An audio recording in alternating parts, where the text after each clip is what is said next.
از سال 90 سرکار کارها که کم شد ما همین آشنا کردیم کردیم که بیا همین دیوان تشکیل کنیم. دیوان تشکیل کردیم دیدیم که همین دیوان سازی یکی از سیر درآمدتر بود.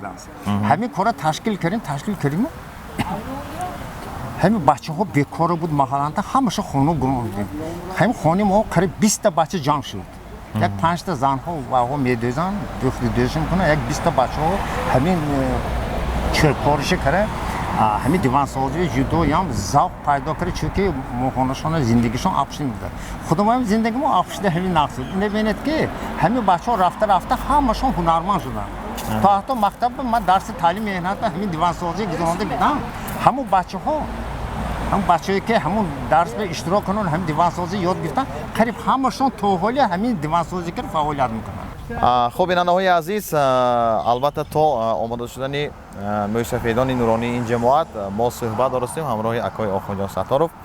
مقصد اساسی هدف اساسی ما این به همین تعمیر کنیم موسیقیدان استراحت کنن. همین موسیقیدان همسالای ما من میخوام که همسالای ما باید زیگم جای تازه آزاده باید بکرن.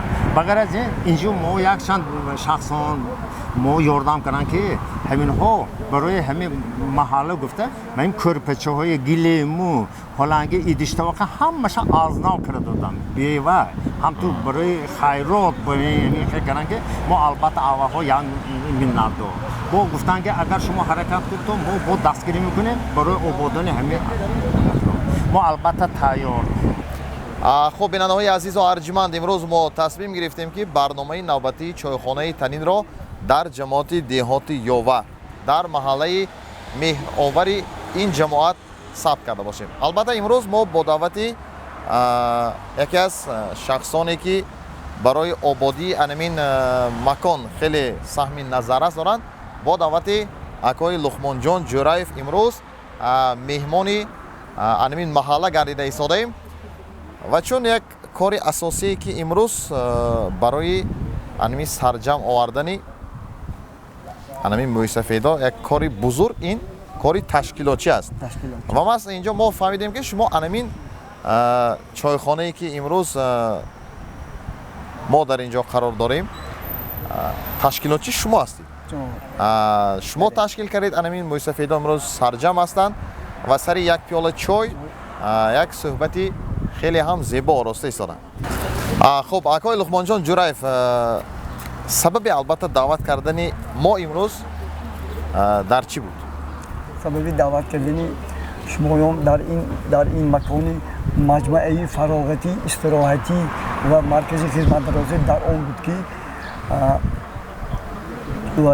чӣ тавре ки ҷаноби олӣ дар солҳои 2020-2021 рушди ҳаёти деҳот ва ҳунарҳои мардумӣ гуфтанд, мо таскин гирифтем ки ҳамин ҷоҳои ноободӣ як ҷоҳоро обод карда дар маҳалла будagi мӯйсафедо ҷавонон омда ҳаминҷо истироҳат кунанд ва ин марказҳои хизматнавозӣ ба онҳо хизмат кунанд. ҳамин ташаббуси гуфта ҳамин корҳои иҷро карди мана дига истодаитон ҷавонон мана мӯйсафедон дар инҷо дар як ҳафта 3 бор 4 бор ҷамъ мешаванд. ҷамъ шуда инҷо истироҳат карда, фароғат карда ҳамин ҷавонҳои ҳамомои дуо мекунанд дар ваи иҳо пешвои миллат муҳтарам ҷаноби олиям вай мекунанд ки ҳамин соли 2021 рушди деҳот ва ҳунарҳои мардумӣ бо ҳидояти тасвири ҷаноби олӣ ҳамин вайҳо ташкил шуд. Ман таскин гирифтам ки ҳамин ҷойҳо обод карда барои ҷавонон, барои мӯйсафедо як ҷои истироҳатӣ кунам. Ман ҳамин вай кардам, худамда дегардам. Ман корманди заводи хуҷандтолбаш мебошам. Ман описко бонда 45 рӯз ман ҳамин ҷои беягон маблағ бевай ҳамин ҷои хизмати худумон вай кардам ки ҳамин мӯйсафедо мана дуо кунанд, мана вай кунанд гуфта ҳамин таскин гирифтам. ҷаноби олива раҳмат, мана ҳокими вилоят Ризабулло ба раҳмат, мана ҳокими ҷамоат ба раҳмат, шумоён ба раҳмат ки мана ҳамин меҳнати мана қадр карда вай кардам. Ман миннатдор, ман бо ҳаракат мекунам ки айнан боз хизматҳои шоён кунам. Закуриҷон. Хуб, бинандаҳои азизу арҷманд, имрӯз мо бо даъвати акои Луқмонҷон Ҷураев дар маҳаллаашон меҳмон ҳастем ва тасмим гирифтем ки имрӯз дар ин маҳаллаи меҳровари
این پیرانی خیرتمند بهر شمایان گفته می شود با ما باشید، ما رو همراهی کنید.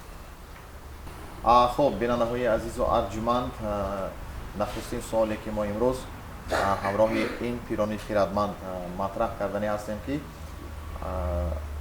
ثابت نامی محله شما تاشلاق است و چون امروز محله مهر آفرین میگویند و در صحبت ما هستند استاد ارجمند، استاد دانشگاه دولتی خوجند به نام اکادمیک باباجان غفوروف، دوسنت کافدره متدیک تعلیمی زبان که زیاد است 50 سال است که امروز برای دانشجویان این مکاتب عالی درس میگذارند و ما با این سوال به استاد ارجمند مراجعت کرده گفتنی هستیم که استاد ارگشمای شریفوف ما میگفتید که ماست برای چی این محله شما رو تاشلاق میگفتن؟ این واژه اصلاش واژه زبانی ازبک است. ما سال 53 همینجور کشت آمدگی از شهری خوجند می آمدن ما باز همین محله چندین سال باز همین نام کردیم ما با توفیل همین به استقلال رسیدن ما برای محله ها نام های بهترین را انتخاب کردم و از این جمله نام محله ما مهر آفرین شد.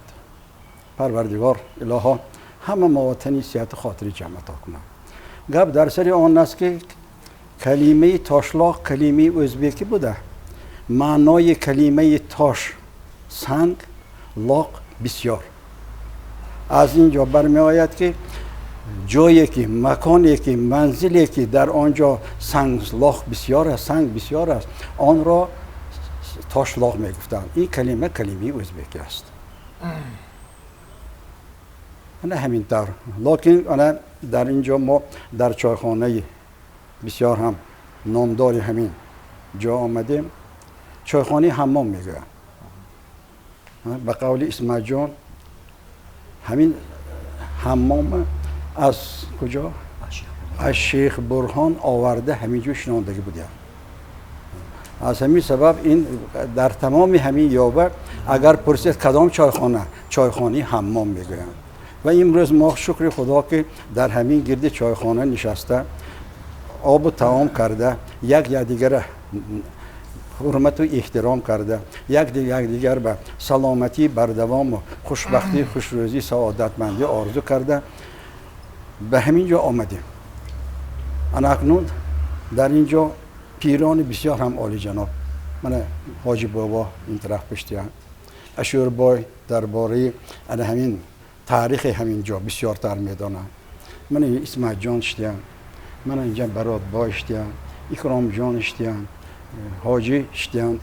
اینها از من بیشتر میدانم چون که من دیرتر آمدگی کشته، لیکن معنای کلمه همین است. یعنی جایی که سنگ بسیار. امروز محله ما رو به نام مهر آوران نام میگیرن. این به شرافت آن است که به شرافت هم استقلال، به شرافت همین و نام های کهنه را برداشته به جای و نام های بسیار عالی جناب بسیار خوش مانده. رحمت به شما. تشکر زیاد میگیم استاد ارجمند. چون گفتیم در صحبت ما بودن استاد دانشگاه دولتی خوجند به نام اکادمیک باباجان غفوروف، دوسنت کافدره متدیک تعلیمی زبان که زیاد است 50 سال باز در این مکاتب عالی جمهوری تاجیکستان همچون استاد درس میگویند.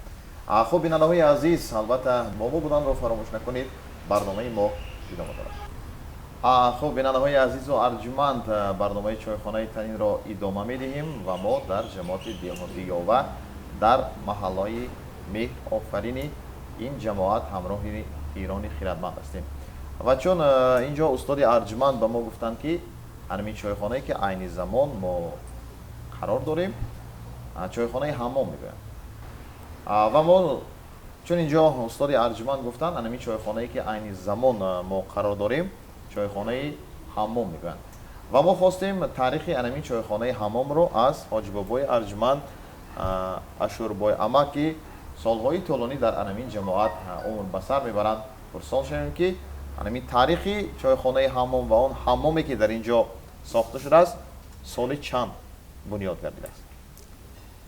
السلام علیکم بینندگان تلویزیونی تینین. من اینجا این برنده محمد شباز دادم که این حمام چایخانه سالهای چند با کیمیاها ساخته شده است تا امروز فعالیت دارد. حمام 1957 سال از طرف کاخاز ساخته داده شده است. همون دورانده رئیس کاخاز اورون فکر آدم بوده که کاخاز بود. سال 57 بود که حمام این گفته که باید من شیخ بران هم خیلی حمام بوده که همون پریکسی آده اینجا هم همون رشتوی همونجا ساختگی آمده اینجا همون حمام پشتگی تیار کرده. نه چایخانه که ما حاضر اینجا داریم این هم سال 57 به اثبات داده شده که اینا سیلپای یاوه که مبلغ گذاره کرده که هم چایخانه پشتگی سال 57 بود شده که حمام به اولین حمامچی سنگ بایمک شده کار کرده حمام به من این چایخانه اولین چایخانه چی من این حاجی پدرشان میزال رشید بیاوا چایخانه شده اینجا من حاضر همین چایخانه 64 سال ایزی فعالیت دارد همه من همینجا من چای مخورد آشکار مخورد من اشته چای خوری میکند اینجا وظیفه دارم من میبرم من همه زنگ بایم وظیفه دارم میبرم بچه‌ها یواش به نصیحت کرده راه راست انداخته حلال خوردن حلال مهنت که پولی رفتن راهش فهمانده بچه‌ها همه خیلی نصیحت ها میکنن اینجا یک هفته دو بار سه بار همه خیلی گپه من میرم چهارشنبه گپ من اینها روز یکشنبه با اینجا گپ میخوریم با روز سه شنبه هم آشام های با وظیفه دارم همش طول میشه جمع میشه اینجا با همه یادگیری ما یا با دیده و یک چندی نمیدونم تو که پشت هم وظیفه دار همه خیلی کارهای باید میکنیم اکنون رحمت من سردار شما به شیر محمد جان که من شما نشاندن ایلام عمرشان دراز باشد ایلام کشورش کارشون بسیار برادر عزیز همین چایخانه تعمیر باب بود این چایخانه من اینجا رحمان جان گفته بچه شیدن همین که سمیت کرده رفته پیش ایشان حاجی ایشان نوردین برفته همین مبلغ جدا کنید همین چایخانه ما تعمیر کنیم گفتم همون آدم مبلغ جدا کرده رحمت همین ایشان نوردین بیان عمرشان دراز شود ایلام خاندانشان آباد باشد ایلام دعوتشان خدا اضافه کند همین رحمان جان من آخوان جان من اینجا همین ها آمده همین مبلغ همین چایخانه صرف کرده همین چایخانه آباد کردم من تعمیر شد من امروز من همین تعمیر کردی چایخانه ما همون شما دعوت کردیم همین چایخانه شدیم ایلام شما که من امروز یک کس شده آمده این ما گشتستان ایلام شما هم عمرتان دراز شود حسن فراوان باشد ایلام فرزندان کلان شود که نایم نظر دامادان نو یالا بیند چی نیستون یک کسان بشه خداوند همون یک کار رساند. تشکر. حاج با الان حمامی که شما امروز گفتید تاریخش سال 1957 تاریخ حشر یعنی این ساخته شده است. این زمان فعالیت میکند؟ حاضر فعالیت کسیش نیست. حاضر احساس اگر من گپ هایی من همینجا وای چند نمرش بود و یا چطور نمره بود من اصلا آبش بود اما گپ هایی که همون نمرش خود خود کار به من انجام شده از حال کار به انجام با کار کرد برای یعنی که چایخانه کار کرد چایخانه کار کرد. تشکر زیاد میگویم. خب بیننده های عزیز و ارجمند با ما بودن رو فراموش نکنید چون در ادامه برنامه چایخانه تنین باز اینجا مصلحت های مفید البته برای شمایان و برای تمامی تماشابینانی که این زمان ما رو تماشا کرده ایستادند گفته می شود و صحبت های جالبی که از جانب پیران خیرتمند و موسیقیدان ایرانی محله میه آفرین شنیده می شود.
مسکین تنی تنها غریب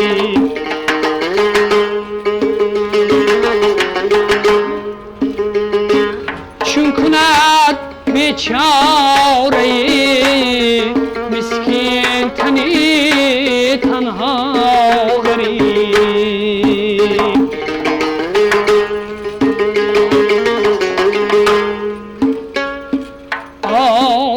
آرزومندی دیاری خویشم و یاران خویش در جهان تا چند گردم بی سر و بی پا غریب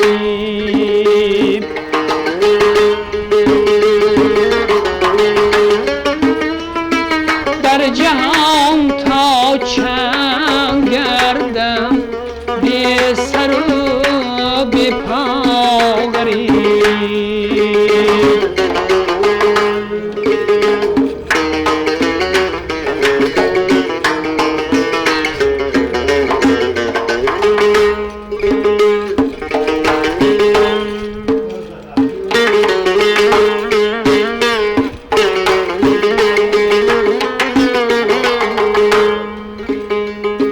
چون تو در غربت نیفتادی چی دانی حال ما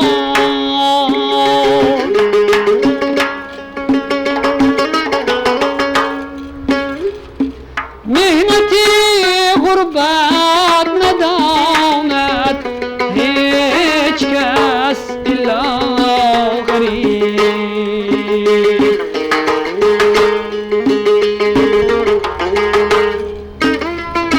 مهنتی غربت نداند هیچ کس الا غریب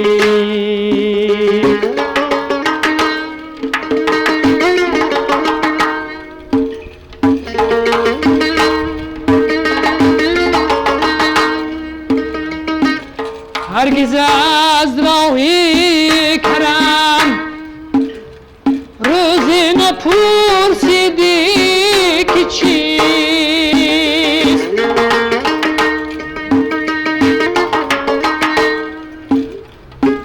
حال زاری مستمندی مانده دور از ما غریب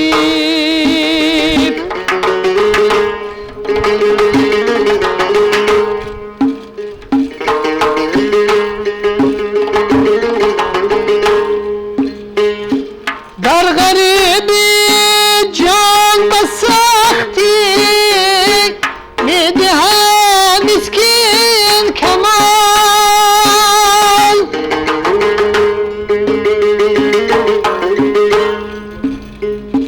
در غریبی جان به سختی میدهد مسکین کمال وا غریبی وا غریبی وا غریب وا غریب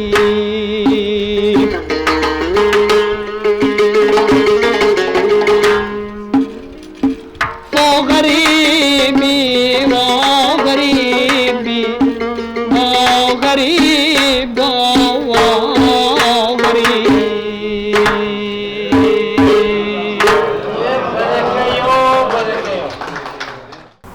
خب بیننده‌های عزیز و ارجمند در جماعت دهاتی یووه کمیته مراسم نیز فعالیت میبرد و امروز یک مسئله ای که تمام دنیا رو تشویش آورده است این جداشوی عائله های جوان است و این زمان در صحبت ما هستند حاجی میرزا دوران اما که دعاگویی که در همین جماعت کار و فعالیت میبرند و در همین کمیته مراسم نیز بسیار هم حصه بلند خود را گذاشته ایستادند و با برابر این در مؤسسه تحصیلات میانه عمومی رقمی یکی جماعت دهاتی یووه رئیس کمیته پدر و مادران هم هستند ва ҳоҷи бобои азиз лутфан ба мо мегуфтед ки анамин чӣ корҳоро мо имрӯз ба анҷом расонем ки анамин оилаҳои ҷавон пош нахӯранду ҳаёти хушбахтона дида бошад. ассалому алайкум ҳозирони гиромӣ, бисёр саволи олиҷаноб. имрӯз тамоми дунёи ҳам ташвиш овсост ки ҷавоно якдигар фаҳмӣ нашудааст, оилаҳои ҷудоӣ бисёр шудааст. барои ҳамин ҳар якте моҳон пиронсолон худо мои канорба нагирифта бо ин оилаҳо кор кардан накор, ҷамъият ба кор кардан накор. Дунё омадан ба як ҳисси худаш одам гузошта рафтанаш накор. ҳамто омадан не ин барои дунё касе ки кор мекунад, фаъолият мебарад, худо хоҳад умраш дароз мебарад, умри ба баракат мебарад. барои имрӯз хуштоманоям, бобоҳоям, падару модарам ин масъалаи тиҷорат, бизнес гуфта гӯед камтар бепарво шуданде. Чунки ин ҷавоно кири кор карданда гоманим чойхона масалан имрӯз ки мо нишастем, ҳамин ман бисёр сухан ронда мегӯям ки ҷавоно ки бисёр кор карданда кор, савобаш калон. имрӯз насиҳат кунем ки якдигар фаҳмӣ шавад. Ин оила масалан мем давлат бошад, давлати Тоҷикистон ва дигар давлат, майдаекаш оила. ҳама кор аз оила сар мешавад. тарбия кардан омада кор, насиҳат кардан омада кор. ҷудошавӣ ин ягон чизи хуб нест дар ин. Масалан 4 танга пула дида ман дигараш ба хондон мешавам, ин не. Вай аз болам ин ҳамашу ҷавобаш аст. Оиладор шуда, тарбия ка фарзанддор шуда, ҳамин барои ҷамъият, барои халқаш, барои президенташ шоҳи давлат бам кор кардан кор инсон. имрӯз ба ҳамин ба якта худи одами ходими давлат ё номашчине ҳар якта мо кор кардан омада кор. ҳамон ба чойхонаҳо нишаста, суҳбатҳои шумоҳо ба раҳмат ки имрӯз мана навор ба гирифта ҳамин корҳои саволҷавоб кисатон, ин аз ҳамин сар мешавад. шумоҳо бам савобаш калон ин корҳое. ман боварӣ дорам ки оянда ҳамин якдигар фаҳмӣ шуда ин аз Тоҷикистони мо саркай оилаҷудошавӣ сифр ва фаромида меравад. ман ҳамин хел боварӣ ҳосил ки шумо ба ваъда метиҳам. ҳамто неми рафиқон ҳамто. албатта имрӯз дар баъзе мавридҳо сабаби пош хӯрдани оилаҳои ҷавон чуноне ки шумо гуфтед каме ба тиҷорат рӯ оварданду дар фикрашон инашро ҷавоб метиҳанд бо дигараш яъне инҷа мебиёд ба ҷавонмардо дар баъзе маврид бошад сабаби ҷудошавии оилаҳои ҷавон ин аз сабаби занҳо ҳам шуда истодааст. барои ин чӣ гуфтанӣ доред? ҳозир як чизе ман асосиша гуфтаниам ки мана занҳоам сабаб мешуда ки шамин ки ҳамин бачаҳо ман бисёр насиҳат мекунам баъд дар чӣ ин оиладор шудан ба ҳоҷ хел ки мана одам як мошин савор мешавад, велосипед савор мешавад, вай нигаҳбин каранда кора оилаам нигаҳбин карда вай бепарво гӯедозан бачаҳо фаҳмсоед гап дазали чӣ. мана занҳо ман ба мегӯям ки шикоят карда шавҳарам мегӯяд монда мера, шабам нест мегӯяд, рӯзам нест мегӯяд. ин сабаби сисотоме вай хуфту хоб ин инсон зиндагӣ ҳаме ҳамина бояд ин тарафи мардам ҳисоба гирифтанда кор. ва духтарбача ва ё келинчак ба даро партофтан дакор неде. ваям одам, ваям зистан мехоҳад. ҳамина якдигар фаҳмӣ шад. ҳоли ман гуфтем аллакай ҳамаш чӣ мешавад. ҳамту яъне ҳозир дар бораи анамин эҳтироми шавҳарам каме гуфта мегузаштед ки чӣ гуна бояд занҳо шавҳарро эҳтиром кунанд? як чизи асосӣ ҳамин ки ҳозирони гиромӣ ин шавҳар мана ҳозир мегӯяд ки марду зан якхела уқаш никоҳаш ба медарод де зан никоҳаш даромадан ба вай мард раису ин ҷонишин шудаша ҳамту мешад де.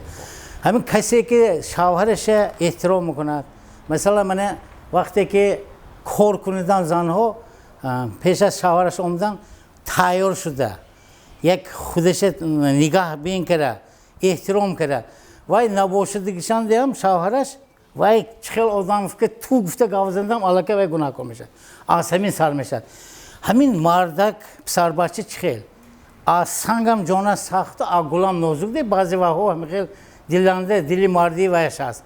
барои ҳамин занҳо насиҳат мекунам ки келинои нав ба духтаро ки шавҳарашонро эҳтиром кунанд.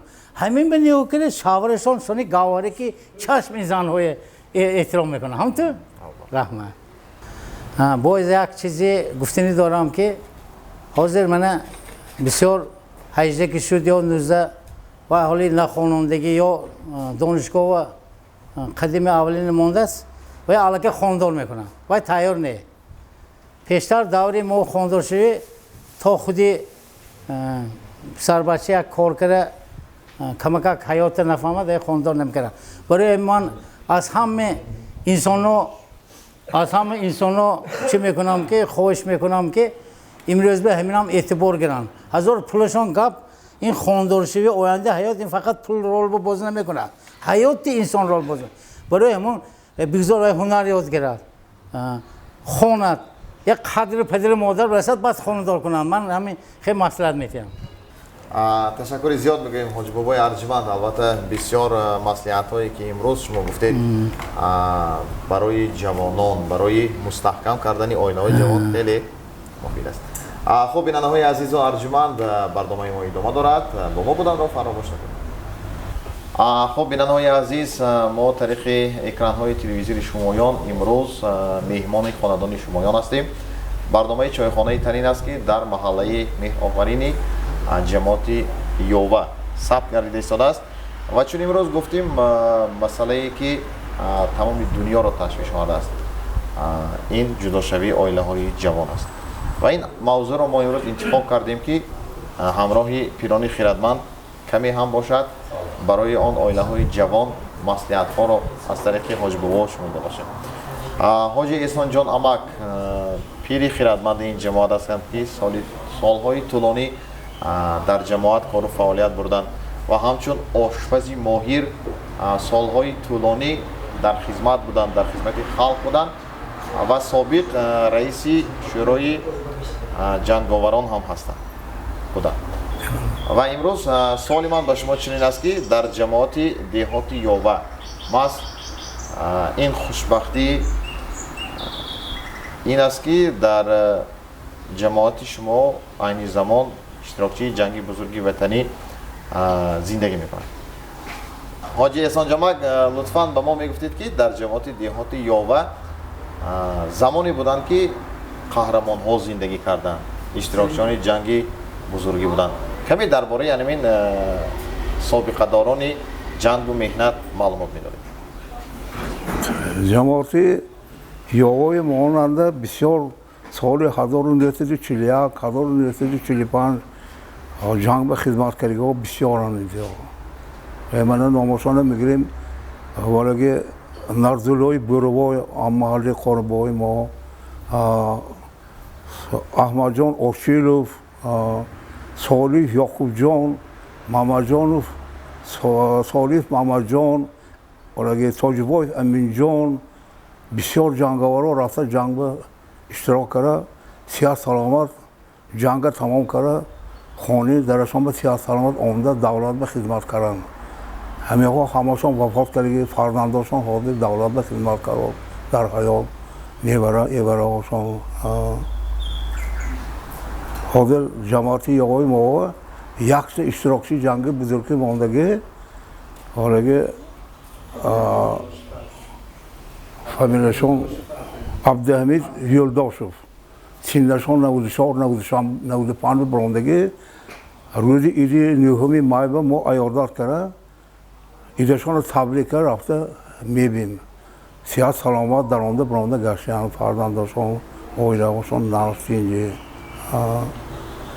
اشتراکچی جنگی بزرگی رفته که وفات کردگی ایالت کردیم رفته خبر میگیریم تبریک کردیم مجلس مقدرانیم ولی قصر وفا یا جماعتی یا کلوباش های مجلس با همینجا جماعت نشست همینجا تبریکات مکافات هم نشست تبریکات با همه خیلی کارها میکنیم درباره جوانان هم کمتر بگیم. حاجی بابا چون امروز مسئله که ما در این برنامه مطرح کرده ایستادیم مسئله جداشوی عائله های جوان مسئله همراه حاجی بابا صحبت کردیم درباره زن و مرد البته اینجا سوال و جواب شد اکنون چون امروز ها میدانیم که بعضی سبب های پاش خوردن عائله ها این خیانت های هم هست خیانت ها اما پاش من oylanda ama kaşay, avusine şay, kavdan girme. Man hoda kali 8 sol bor cemaati yoğu. İştirak mıkınam oylayı cüzoşayı ver. Reisi oylu cüzoşayı ve reis haş şöyle Kasım var. Odram korkarasyan. Odram korkarasyan. Hemen her hafta yok dar yok panda bir sürü bir meclisi cüzoşayı oylayı meşal. Çorta panşa vardı. Siyasi çorta meşal. Hemen ben o iştirak mıkınım. Meclis zani şavharım işinden, ise kaynağım işinden, amağım işinden hemen candolu gurbeti oylamayacağım. Arakun domada saval biteyim. Reisi oraya oylayı candolu mıkınat Kasım'ı saval biteyim ki domad kani xiydi size bir candolu gurbaşı da olsun, cüzolşa bir şey olsun.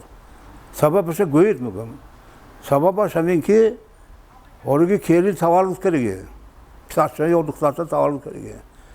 Akun keliyle modarar varda doğru ki boşar ki agar su tavallık günü gavra bandon şavar agar man tarifi domad ve yaktır televizoru ranga yaktır şifenir yak padarkı çizom bukanam kutu varda doğru ki boşar ki. Hem de şunu da içtim yak ama reis oldu yak rahbanda kal. Vay domad bronda carrat ka gavs oldu. Daşanlı kelisi mojne ama. Sonra bu ki tavalı şut, gavrabandan şut, na padarka şut, na televizyon şut, adbara hemen mozom beşim bu. Baro çiftçiler öyle baron karanlar korktu. Ya dergi famışlarlar kork. Deni şavhar. To ya dergi famış ne şavhar, zindagi kene nemezan diyor. Önce o racistro Omar padaru modaroy aydor mu kunemu? Racistro çıkıyor, kamu kadar mehnat kunar, hizmet kunar, pul cam kunar, köy kunar, imarat kunar, savdar, huronat püşanıdı, imle kiyene ki bir padaru modar aydor mu?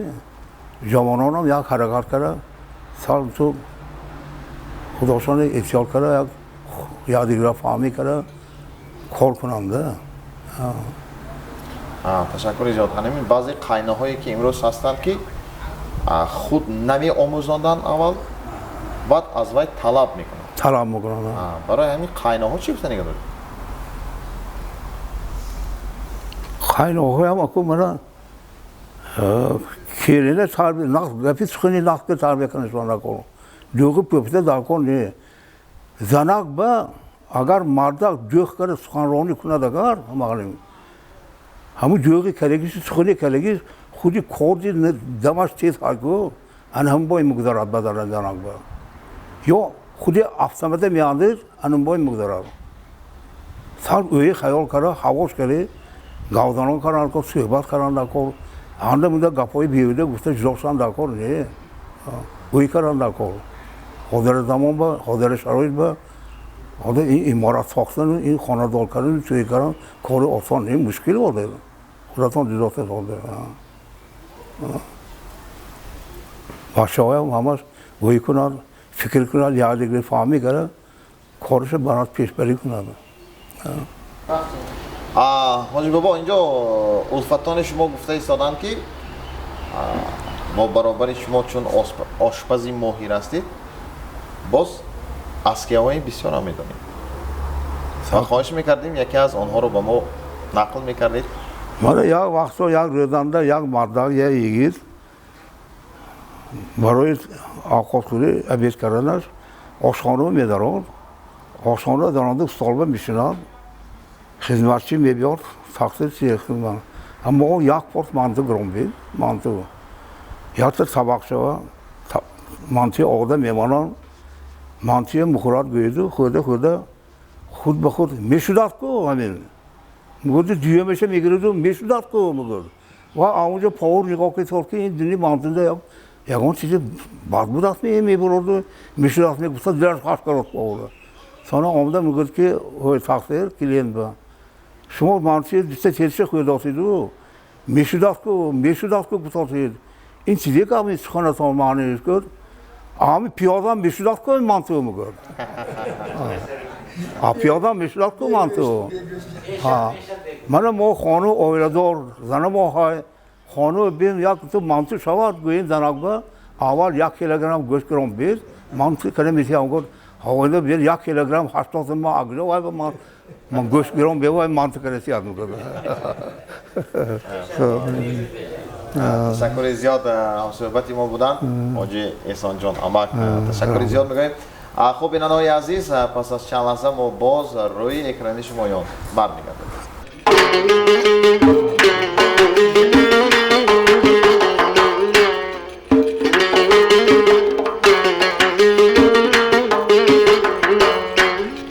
نمک در کام ها شیرین تر از شهد و شکر گردد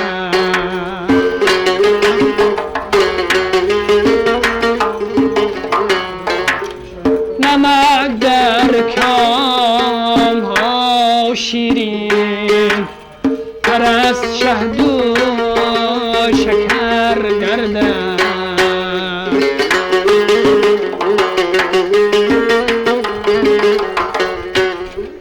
جگرها خون شود تا یک سر مثل پدر گردد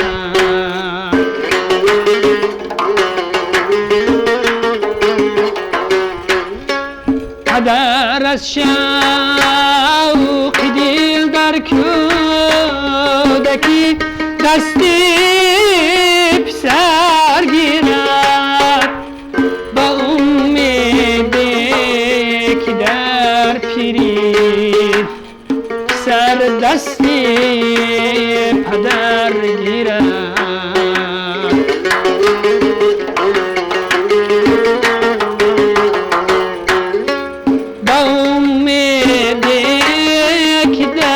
پیری پسر دستی پدر گیرد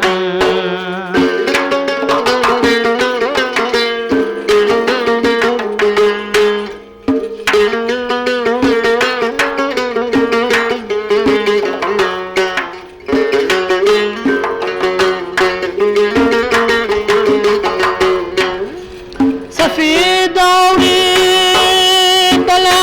یک ناود و صد برگ تر دارد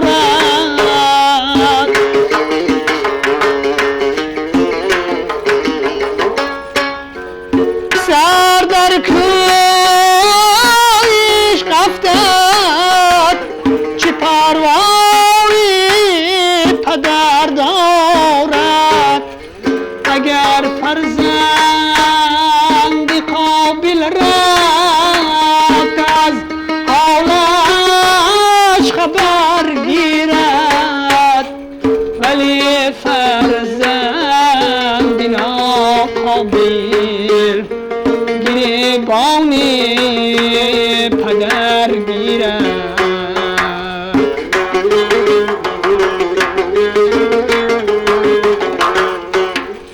ولی فرزند ناقابل گریبان پدر گیرد نمک در کام ها شیرین تر از شهد و شکر گردد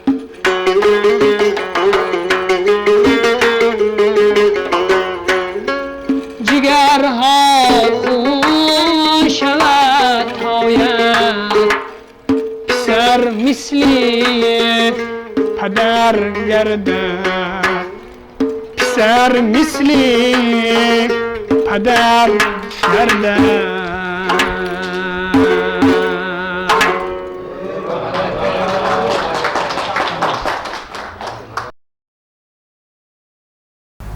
خوب بیننده‌های عزیز و ارجمند موضوعی که ما امروز در گرد و اطراف آن صحبت خواهیم کرد این خوشخوری عائله‌های جوان است و لطفاً استاد ارجمند به ما میگوید که این یک رسم یا عادت شده است که وقتی که هم جوان پسر هم جوان دختر مکتب میانه رو ختم میکنن به زودی یا به شوهر میبرند یا به جوان مرد کلی میکنن.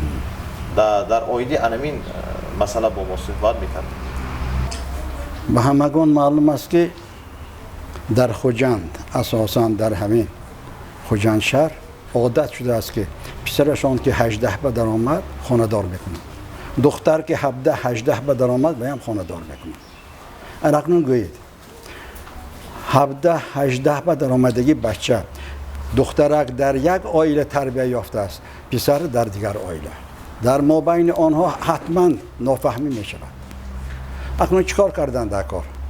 به فکر من بهتر می شد که پدر و مادر به همین ها سرور می شد. پدر و مادر به آنها می فهمند. مثال دختری که هست که جوراب زده هم نمی تواند، چون که باید در یتش تولد یافته است، در خانه بلند آشیانه تولد یافته است. در قشلاق آمده حتی جوراب زدن را هم نمی تواند. یک مال برفتن نگاه کردن عهده‌اش نمی براید. چیکار کردن؟ در کار برآورده پیش کردن در کار می همینه؟ نه، وظیفه پدر و مادر است.